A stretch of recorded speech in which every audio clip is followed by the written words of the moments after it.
Assalamualaikum warahmatullahi wabarakatuh. Hari ini kita dalam mata kuliah manajemen sumber daya insani akan membahas tentang pengembangan sumber daya insani. Yang pertama, pengertian pengembangan atau development, yaitu penyiapan individu untuk memikul tanggung jawab yang berbeda atau yang lebih tinggi di dalam organisasi. Pengembangan biasanya berhubungan dengan peningkatan kemampuan intelektual atau emosional yang diperlukan untuk menentukan pekerjaan yang lebih baik.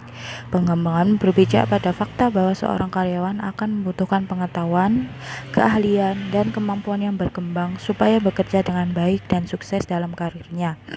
Persiapan karir jangka panjang dari seorang karyawan untuk serangkaian posisi inilah yang dimaksud dengan pengembangan sumber daya insani. Jadi pengembangan ini sangat bermanfaat bagi karyawan di dalam dunia pekerjaannya nanti.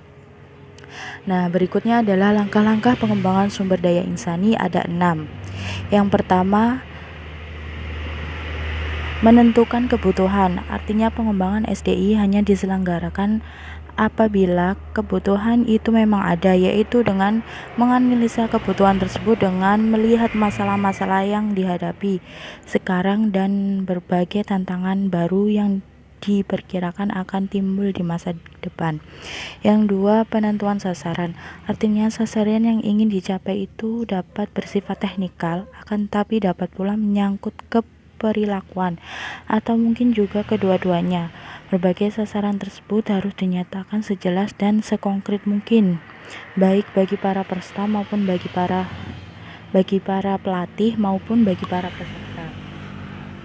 Yang ketiga, penentuan program. Artinya dalam program pengembangan SDI harus jelas diketahui apa yang ingin dicapai, misalnya mengerjakan keterampilan tertentu dan bisa juga mengajarkan pengetahuan baru. Yang keempat, prinsip belajar.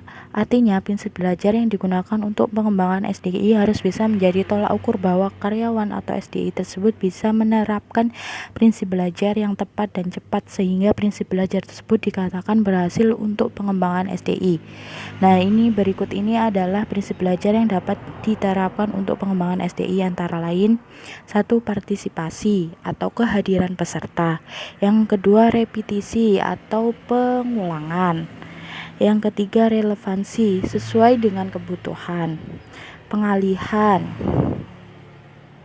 Proses belajar harus ada praktek secara langsung. Yang terakhir, umpan balik bisa dilakukan dengan tes atau ujian untuk mengukur kemampuan belajar para SDI.